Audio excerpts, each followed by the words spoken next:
In a trio of rulings that can teach Americans a lot about the U.S. Constitution, federal judges in Maryland, New Hampshire, and Washington, D.C. temporarily have blocked the Trump administration's attempt to curb so-called diversity, equity, and inclusion DEI programs in K-12 schools. He wanted to withhold federal funding. Well, these decisions handed down on April 24th expose not only the entrenched collectivist mindset of the judiciary, but also the deeper unaddressed issue. The federal government has no constitutional authority to meddle in education funding at all. Worse, the collectivist structure of public education itself fosters a tragedy of the commons, where taxpayers are forced to foot the bill for a system that often disregards their values and priorities.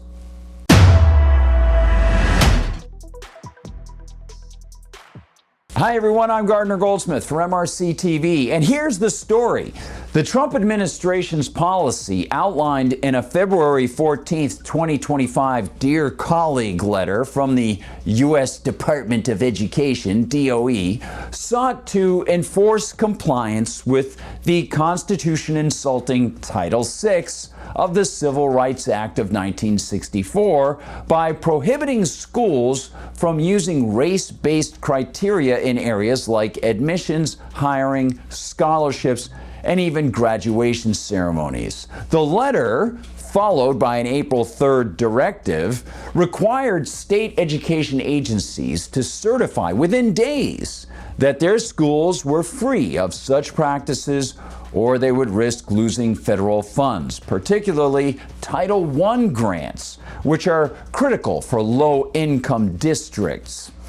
The administration argued that many DEI initiatives violate federal anti-discrimination laws by prioritizing certain racial groups over others, a position grounded in the 2023 Supreme Court ruling against race-based college admissions that cited Harvard and North Carolina for their race-focused policies. Now, enter U.S. District Judge Stephanie A. Gallagher in Maryland, a Trump appointee, and Judge Landia B. McCafferty in New Hampshire, an Obama appointee. Both issued preliminary injunctions, with Gallagher's ruling focusing on procedure.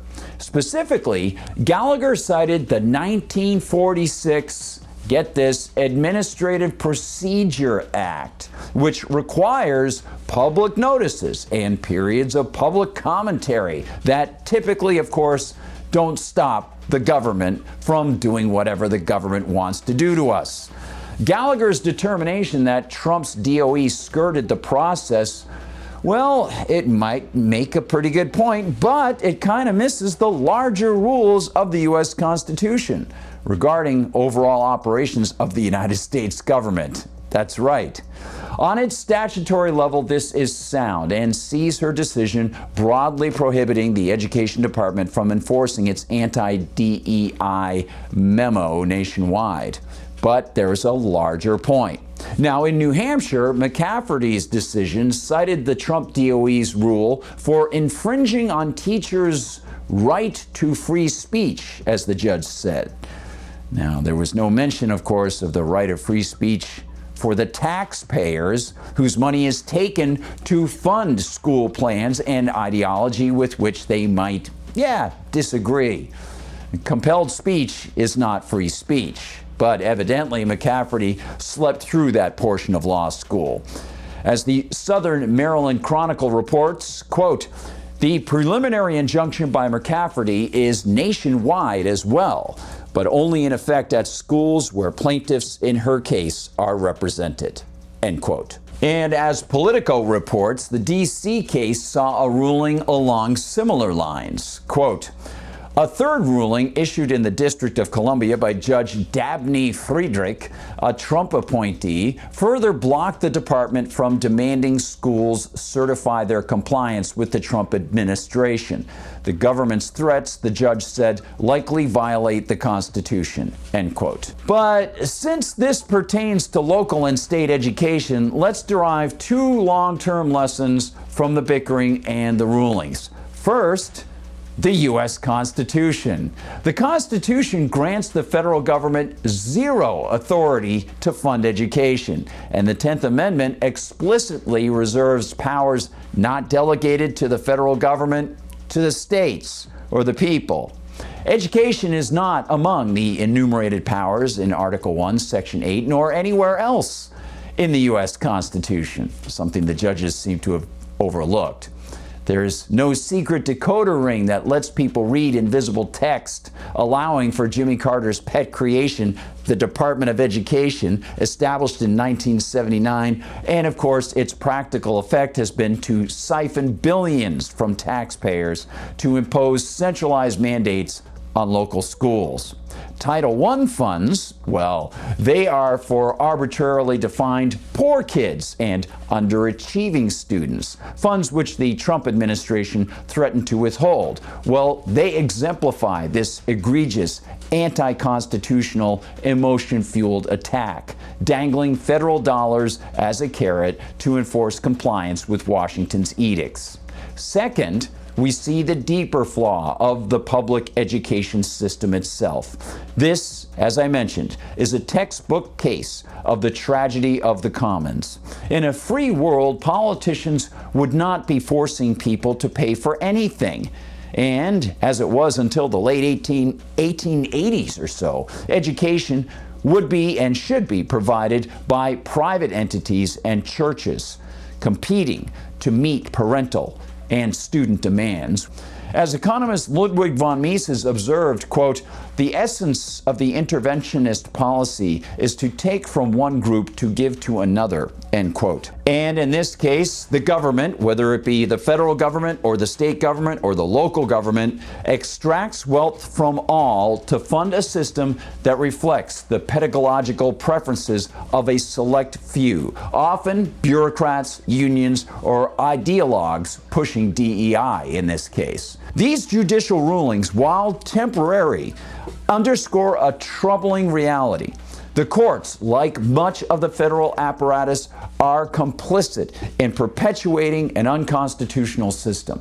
By focusing on procedural minutia and focusing on the effect the order might have on teachers, Judges Gallagher and McCafferty sidestep the larger question of whether the local or federal government have the business of education in their power. Their decisions protect the status quo, ensuring that taxpayers continue to fund a collectivist system nationwide that often disregards their preferences. The solution is not to tweak federal mandates or refine DEI policies, but to dismantle the federal education leviathan altogether. Return education to the states, or better yet, to the free market, where competition and choice can flourish. Until then, we're trapped in a cycle of judicial wrangling and ideological tug of war, with kids, the Constitution, individual liberty, and market choice as the ultimate casualties. Thanks for watching, one and all. Please like and subscribe and follow us on Rumble and share the videos as often as possible. Of course, Rumble doesn't censor MRC TV, which is fantastic. You can find us at YouTube, where they are censorious, and of course inside Facebook. Check out what the Facebook group is doing. You can see MRC TV anytime at mrctv.org. Check out what the whole team is doing, and please consider contributing to the Media Research Center. And of course, you can find us on TikTok, on Instagram, and on X. And if you want to find me on Gab, I'm at Gardner Goldsmith there. And on X, you can find me as at Gard Goldsmith. Thanks so much for watching. Please share these far and wide, especially with students who might be interested in how the Constitution is supposed to work and how economics ties into free choice. For MRC TV, I'm Gardner Goldsmith.